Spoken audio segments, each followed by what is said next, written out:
cromatografía es una técnica crucial en la separación y elucidación de los metabolitos de los aceites esenciales, debido a su capacidad para separar mezclas complejas de compuestos químicos en componentes individuales. Esta técnica permite identificar y cuantificar los diferentes componentes presentes en los aceites esenciales, lo que es fundamental para determinar la composición química y exacta, eh, tanto de las propiedades aromáticas como terapéuticas.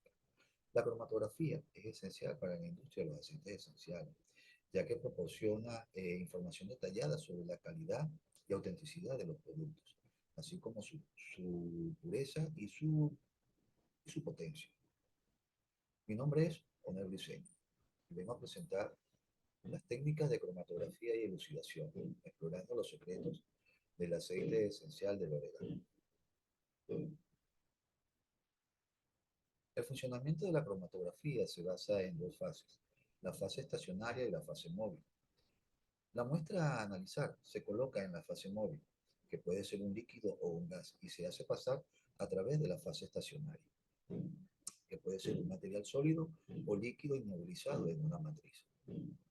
Los diferentes componentes interaccionan de manera distinta con la fase estacionaria, lo que resulta en diferentes velocidades de migración a través del sistema cromatográfico. Debido a estas interacciones diferenciales, los componentes se separan a medida que atraviesa el sistema cromatográfico, lo que permite su detención y análisis individual. Existen varios tipos de cromatografía, cada uno con sus propias variantes específicas y aplicaciones. Algunos de los tipos más comunes de cromatografía son los siguientes que vamos a descubrir. Tenemos en primer término la cromatografía en papel. Esta es un tipo de cromatografía en la que se utiliza papel como soporte y la fase líquida eh, como fase móvil. Los componentes de la mezcla se separan en función de la afinidad por el papel y la fase líquida. Seguidamente tenemos la cromatografía de capa fina o TLC. Esta técnica, la muestra se separa en una placa cubierta con una resina muy delgada de material absorbente y se hace pasar un solvente a través de ella para separar los diferentes componentes. Seguidamente tenemos la cromatografía de columna. En este método la muestra se separa en una columna que contiene una fase estacionaria y los componentes se separan a medida que van atravesando la columna. Eh, Luego tenemos la cromatografía líquida de alta resolución o HPLC. Es una técnica que utiliza una fase líquida móvil a alta presión para separar los componentes de una muestra a través de una columna o una fase estacionaria. Eh, Cromatografía de gases. Cromatografía de gases o GC. Este método, la muestra se vaporiza y se separa en una columna capilar por la interacción de los componentes en la fase estacionaria.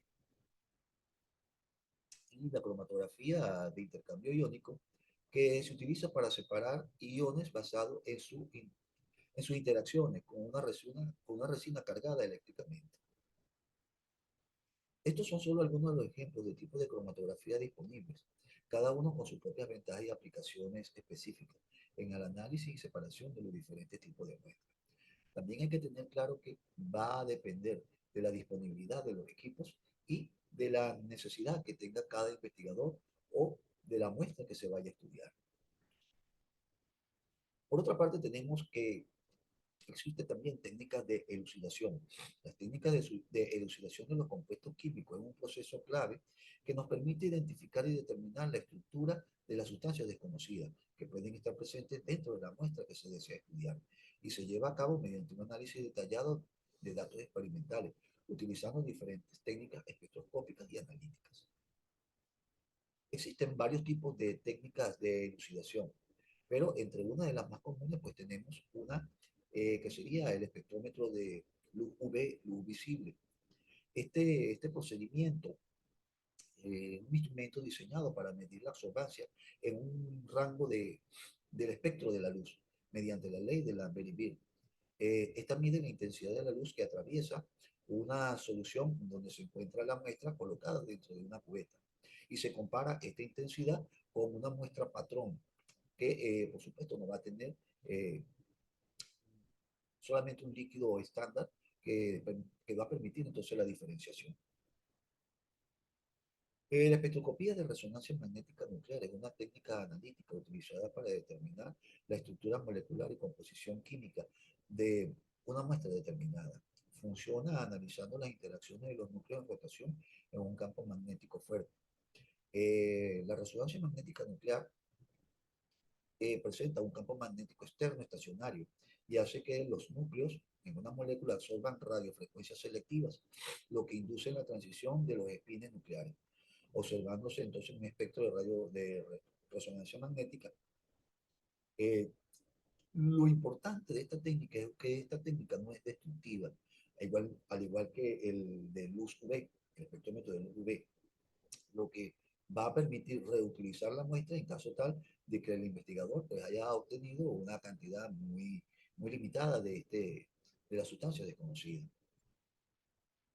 La espectroscopía de masa está basada en la obtención de iones a partir de moléculas orgánicas en fase gaseosa. Una vez obtenidos estos iones, se separan de acuerdo con su masa y su carga y finalmente detectados por un dispositivo adecuado. En este caso, el espectrómetro de masa pues tiende a destruir eh, la muestra que se tenga a la mano. Por lo tanto, es importante al seleccionar este tipo de técnicas, pues tener suficientes muestras para poder realizar estudios posteriores. En el caso de los metabolitos secundarios del Plectratum amboinicus, como se conoce popularmente como orégano o orejón, eh, presenta aceites esenciales y para determinar este tipo de aceite, la técnica recomendada por bibliografía eh, es la de cromatografía de gases, acoplada a un espectrómetro de masa. Esta técnica, ampliamente utilizada en la industria de los aceites esenciales, debido a la resolución, sensibilidad y capacidad para separar amplia gama de compuestos volátiles presentes en las muestras. Eh, Esta técnica es fundamental para determinar la composición química y precisa de los aceites esenciales y garantizar la calidad y autenticidad. Por lo tanto, una de las mejores herramientas para el análisis de mezclas orgánicas y bioquímicas complejas es precisamente esta técnica de cromatografía de gases. Y así precisamente lo establece Bermúdez y Estrada en el año 2021. Este método toma el espectro de masa de cada uno de los compuestos que salen de la columna cromatográfica, siendo estos guardados en un ordenador para su siguiente procedimiento. Cada uno de los compuestos puros obtenidos del aceite esencial son separados por el cromatógrafo de gas y son representados a través de un cromatograma, donde se muestran los diferentes picos donde aparecen cada una de las muestras. Este se transfiere directamente al espectrómetro de masa, en el que sufre diferentes procesos de cambios y de resolución, en donde va a ocurrir un proceso de ionización, un proceso de fragmentación y finalmente un proceso de detección, donde se puede determinar el compuesto o los diferentes tipos de compuestos que hay dentro de dicha muestra. Este proceso, pues, por lo tanto, le facilita al investigador determinar los componentes de la mezcla presente en el aceite esencial.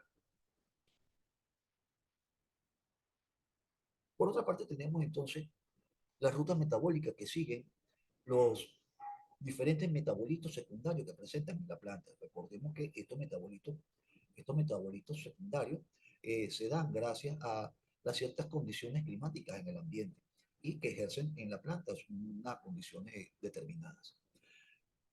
En este sentido, todos los metabolitos secundarios parten del metabolismo primario y en función de la vía que se siga, pues se entenderán los diferentes metabolitos. En el caso de los compuestos fenólicos, estos compuestos se obtienen gracias a la vía del ácido chiquímico. Por otra parte, los metabolitos glicósidos eh, parten de los aminoácidos aromáticos. Por otro lado, tenemos el caso de los alcaloides, que siguen la vía de los aminoácidos aromáticos y del ácido mevalónico. Finalmente, los terpenos, que son precisamente el grupo de metabolitos secundarios que están presentes en la planta del oreganón eh, y que son precisamente el aceite esencial donde la mayoría de los terpenos están presentes dentro de esta planta. Siguen dos tipos de vías, una que es la del ácido mevalónico y que ocurre a nivel de citoplasma, y la otra es la de la celulosa 5-fosfato, que ocurre a nivel de los cloroplastos.